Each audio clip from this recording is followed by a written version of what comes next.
குர்பானி கொடுக்க வேண்டும் என்ற அந்த நியத்துக்கு வந்து விட்டாரோ அவர் அந்த துல்ஹஜ் மாதத்தினுடைய பிறை ஆரம்பித்ததிலிருந்து தனது குர்பானி அறுக்கப்படுகின்ற வரை, தனது குர்பானி நிறைவேற்றப்படுகின்ற வரை அவர் தன்னுடைய உடலின் முடிகளை எதையும் களையக்கூடாது, தன்னுடைய நகத்தையும் வெட்டக்கூடாது.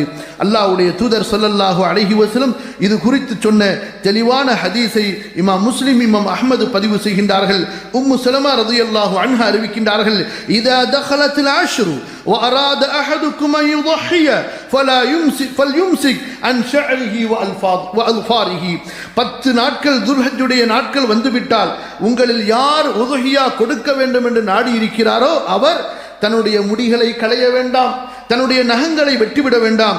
இன்னொரு அறிவிப்பிலே மிகவும் அழுத்தமாக சொன்னார்கள், தனது முடி அல்லது தன்னுடைய நகத்தில் எதையும் அவர் தொட்டே விட வேண்டாம். ஃபலா யமுஸ்ஸ மின் ஷஅரிஹி வலா பிஷ்ரிஹி ஷைஆ ஹத்தா யுதஹிய, அவர் குர்பானி கொடுக்கின்றவரை.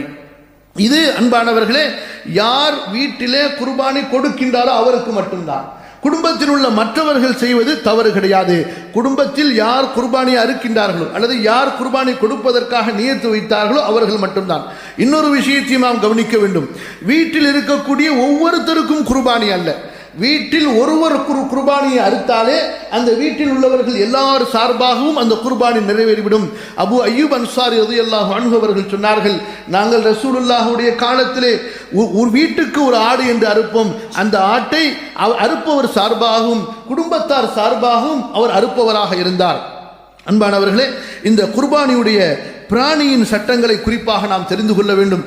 ஏதோ நமக்கு சௌகரியமாக கிடைக்கிறது, சீப்பாக கிடைக்கிறது என்பதற்காக எந்த ஆடுகளை வேண்டுமானாலும் அல்லது எந்த மாடுகளை வேண்டுமானாலும் வாங்கி அறுத்துவிட முடியாது. அல்லாஹ்வுடைய தூதர் ஸல்லல்லாஹு அலைஹி வஸல்லம் இதற்காக தெளிவான வழிகாட்டுதலை நமக்கு சொல்லி இருக்கின்றார்கள். அதாவது அந்த ஆடு கண் குருடான ஆடாக இருக்கக்கூடாது, மிகவும் மெலிந்த ஆடாக இருக்கக்கூடாது, நொண்டிய ஆடாக இருக்கக்கூடாது, உணவு சாப்பிட முடியாத அளவுக்கு பலவீனமான ஆடாக இருக்கக்கூடாது. இவற்றை தவிர்த்து கொள்ள வேண்டும். அதுபோன்று அதில் அல்லாஹ்வுடைய தூதர் ஸல்லல்லாஹு அலைஹி வஸல்லம் அதனுடைய வயதை குறித்து நமக்கு வரம்பை சொல்லி இருக்கிறார்கள். ஒட்டகமாக இருந்தால் 5 ஆண்டுகள் பூர்த்தியாக இருக்க வேண்டும். மாடாக இருந்தால் 2 ஆண்டுகள் பூர்த்தியாக இருக்க வேண்டும். சாதாரண ஆடுகளாக இருந்தால் 1 ஆண்டு கண்டிப்பாக பூர்த்தியாக இருக்க வேண்டும்.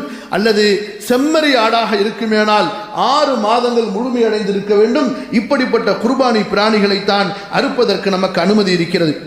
இந்த குர்பானி பிராணியின் இறைச்சிகளை நாமும் சாப்பிடலாம், நம்முடைய உறவுகளுக்கு கொடுக்கலாம், ஏழைகளுக்கு கொடுக்கலாம்.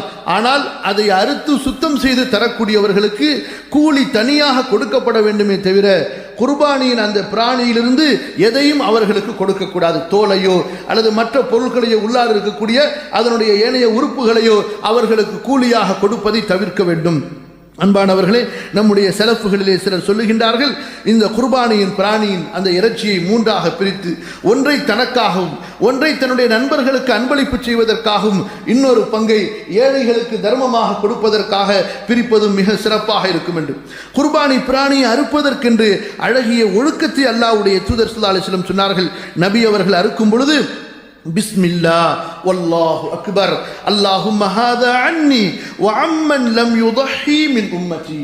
எவ்வளவு ஒரு பரந்த எண்ணம் உள்ளவர்களாக, உம்மத்தை பற்றிய ஒரு கவலை உள்ளவர்களாக ரசூலுல்லாஹ் இருந்தார்கள் என்பதற்கு இந்த ஹதீஸின் அர்த்தத்தை நாம் புரிந்தால் நமக்கு உணர்வோம். அன்பானவர்களே, அல்லாஹ்வுடைய தூதர் குர்பானி பிராணியை அறுக்கின்றார்கள். பிஸ்மில்லா அல்லாஹு அக்பர்.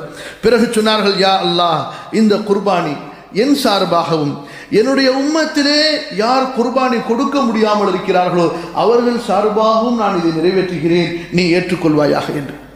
பாருங்கள், அல்லாஹ்வுடைய தூதர் ஸல்லல்லாஹு அலைஹி வஸல்லமுடைய அந்த உணர்வை இந்த இடத்திலே நாம் அறிந்து கொள்கிறோம்.